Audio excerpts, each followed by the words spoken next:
Hello everyone and welcome to my channel. This time we discuss Ghost of Tsushima and whether you should play it in 2024. Let us begin. Ghost of Tsushima has quite a lengthy introduction to it. It starts in the island of Tsushima where a Mongol invasion is being launched. It is up to only 80 samurai to try to hold thousands of Mongols for as long as possible, to give time for the reinforcements from the mainland to come. In the first scene, the player is introduced to the main protagonist of the game, Jin Sakai, as well as his uncle and their leader Shimura. One is immediately thrown into action, which I really liked. Give me some katana, please. The samurai are at the Komoda beach, marching to meet the landing party of Mongols. At the beginning, one is riding the mount and slicing the Mongols from above. However, after a siege strike, the protagonist is struck down and is about to be finished when his uncle Shimura saves him. The two of them then, with other surviving samurai, try to push through and reach the Mongol leader. In the process, they encounter heavy resistance, which leaves only Jin and Shimura alive, while all the other allies had already fallen. They think that if they strike down the Mongol leader, Khotun Khan, the main villain of the game, that the victory would be theirs. Their charge is a failure, and Jin is shot in the back with an arrow, and then the second one while trying to reach his katana. Everyone thinks he is dead, including the player. Shimura, on the other hand, refuses to surrender, and Khotun Khan seems as if he is about to finish him, but instead takes him prisoner. But then Jin clenches his fist, and we as players realize that he is alive. He then wakes up all wounded, without weapons or armor, and is in pursuit of his katana. The player then navigates through a village surrounded by Mongols. When one reaches the broken armor, the player is then introduced to another character named Yuna. She's a thief who saved Jin from Komoda Beach and is now helping him to retrieve his katana, while avoiding being spotted by the Mongols. Jin finds his katana and is determined to save Shimura from the Canada castle, where he is being kept as a prisoner. One is then introduced to some of the most important features of the game, like standoff, where Jin faces the enemy in a duel, and the player is supposed to hold the right click just before the enemy strikes. If successful, the enemy is killed with one blow. The others are terrified, and Jin moves in to finish them off. The player also learns to parry in the prologue, evade, everything that will be used later on in the game. Eventually, Jin reaches the top of the castle to confront Khotun Khan, our main rival. Of course, since it is just the beginning of the game, Jin is easily overpowered by Khotun, and there is nothing we can do about it. He is then given a choice to join the Mongol Empire, which he refuses and wounds Khotun, who then throws him off the bridge. This is where the prologue ends and the actual game begins. One is introduced to the map of Tsushima Island for the first time. At the beginning, we can only play main quests and explore the unexplored destinations. Side quests are yet not available, but one is introduced to another feature which is very useful, namely the guiding wind, which helps us reach any tracked destination if we just press G on the keyboard. As I said at the beginning, one can only play 2 of the main missions. The player can visit Sensei Ishikawa, the legendary archer, who is said to be the best archer on the island, and start his tale. His tale mostly revolves around his rogue student, who turned against her own people and joined the Mongols. She is referred to as Tomoe, another deadly archer. The player can also help Yuna. She insisted that her brother be saved. He was taken prisoner by the Mongols, and now she requests our aid to free him, and then the two of them can leave the island. After a while, the player is given more options to choose from on the map. You can choose side quests, main quests, choose to find a musician who is marked in blue color. The musician is very important because he can teach us how to learn a completely new skill or get a new piece of armor or weapon.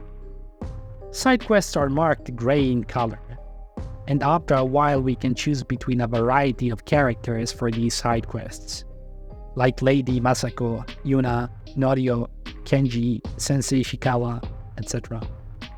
The main objectives are marked gold.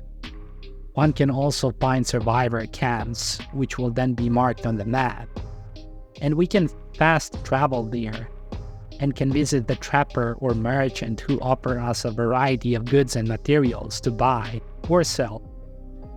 Of course, in strongholds that are liberated, the player can visit armor, merchant, trapper, swordsmith, or go to the gift altar where people leave gifts for you, in the form of supplies or something else.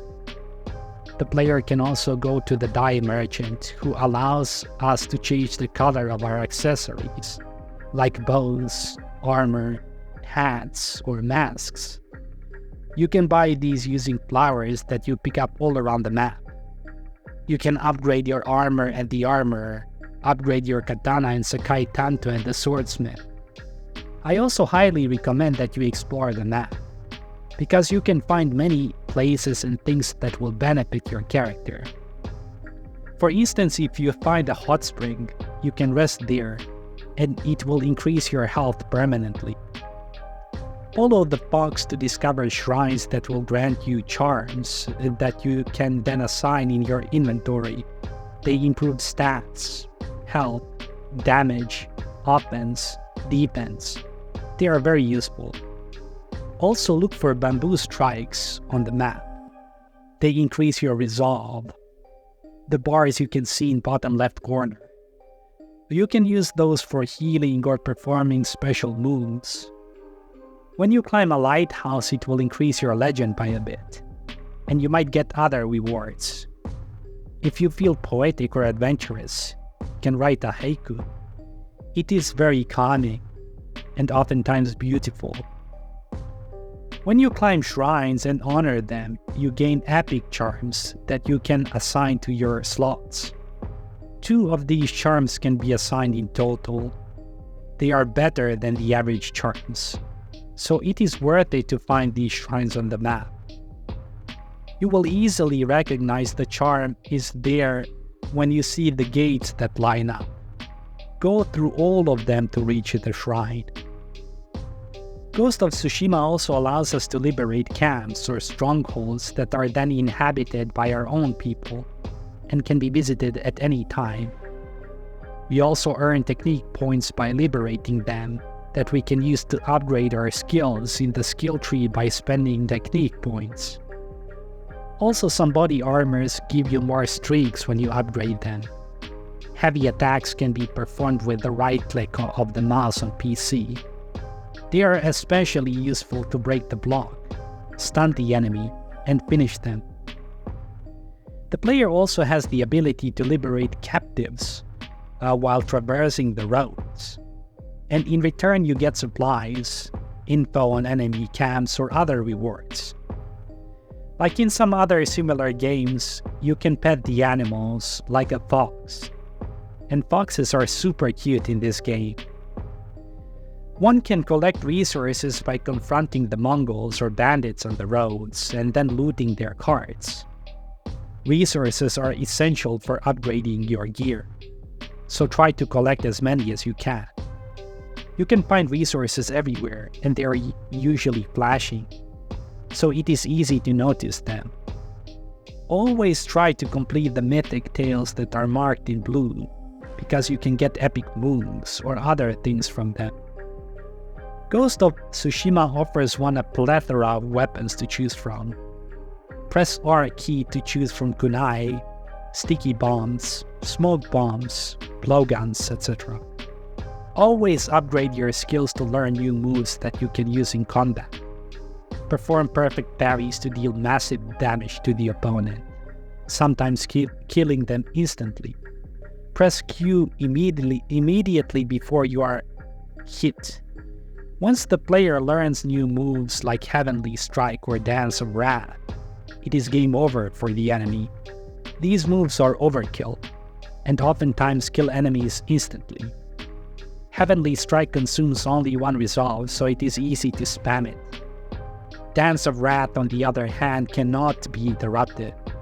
And even if you end up in a standstill with your enemy, it will resume when you separate from them.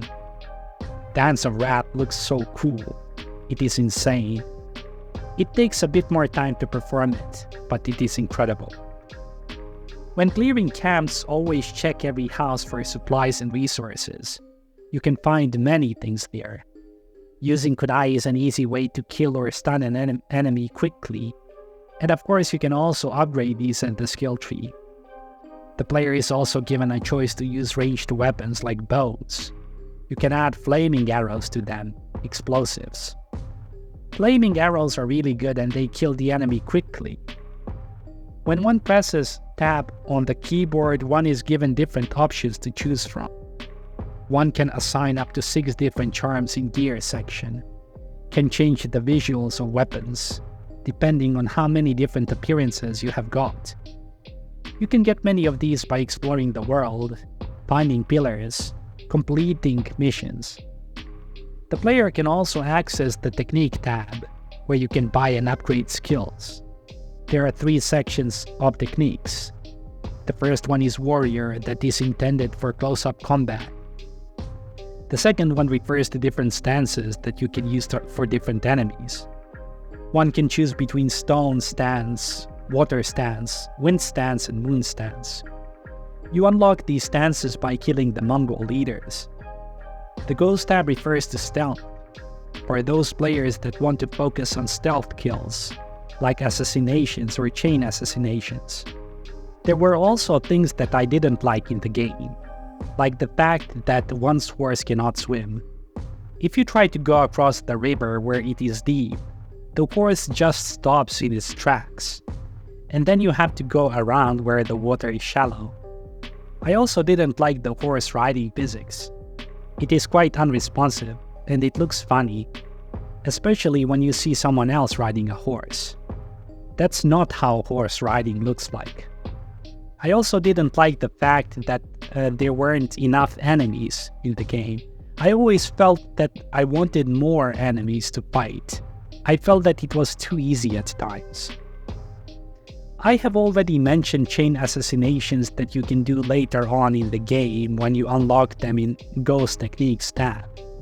They are incredible, because the enemy cannot do anything to defend against them, and they look cool too.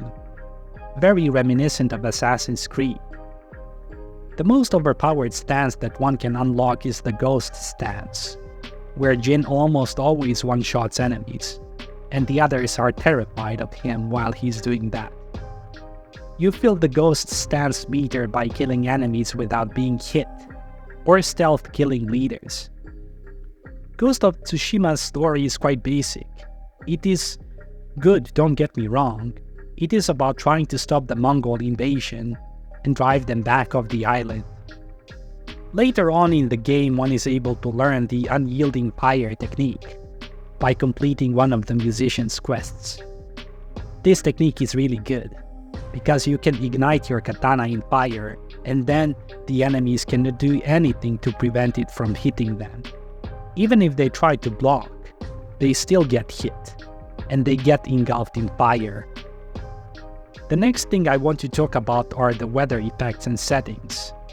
Ghost of Tsushima has one of the best weather effects I have seen in video games ever. The sunsets are absolutely incredible. The lighting is amazing. If there is a storm, one can see the wind blowing the trees and the grass, raindrops falling onto the ground, lightnings in the distance. Weather effects are chef's kiss, and so is the setting. The game offers so many different settings to visit. One time you are walking in the beautiful forest surrounded by red leaves that are falling onto the ground. And then the next you are in Omi village, Jin's home where he used to live when he was a child. And there you can see the cherry blossom that Japan is so famous for.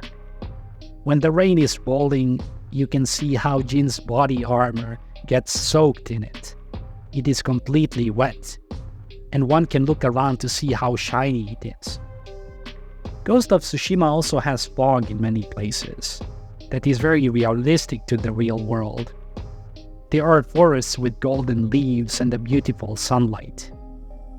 In addition, if one is a fan of Assassin's Creed playstyle, you can go around killing people in stealth. The player can use focused hearing to find out where enemies are located, and also where they are going. Then you can move accordingly and strike when their back is turned or when they are sleeping. In conclusion, Ghost of Tsushima is a game that is definitely worth playing in 2024. The game is super fun. It allows you to feel what it is like being a samurai in a beautiful environment. One can level up their character, get stronger, learn new skills, experience a great story of Mongol invasion and opposing views to life and combat. Ghost of Tsushima has a lot of replayability potential. One can even play the DLC at Iki Island that is much more challenging than the base game, and focuses more on the story of the death of Jin's father. That is all for today. Thank you so much for watching the video until the end. I hope you have enjoyed it. Like and subscribe, it would mean a lot to me. See you next time.